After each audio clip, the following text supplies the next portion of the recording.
चौधरी शुजात का खत कब मिला था? दोस्त मजारी ने सब बता दिया। पंजाब असेंबली के साबिक डिप्टी स्पीकर दोस्त मोहम्मद मजारी का कहना है कि काफ लीग के सरबराह चौधरी शुजात हुसैन का खत वजीर आला के इंतखाब वाले दिन तकरीबन 4:30 बजे मिला था।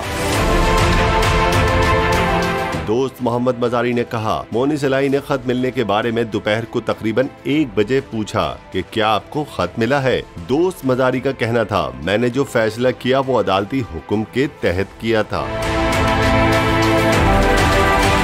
वाज़ेह रहे कि 22 जुलाई को होने वाले वोटिंग के नतीजे के मुताबिक पीटीआई के उम्मीदवार परवेज इलाही ने 186 वोट लिए, जबकि मुस्लिम लीग नून के हमजा शहबाज ने 179 वोट लिए। ताहम वोटिंग का अमल मुकम्मल होने के बाद डिप्टी स्पीकर दोस्त मजारी ने काफ लीग के सरबराह चौधरी शुजात के खत को पढ़कर सुनाया था, जिसमें उन्होंने काफ लीग के अरकान को वोट हमजा शहबाज को डालने की हिदायत की थी।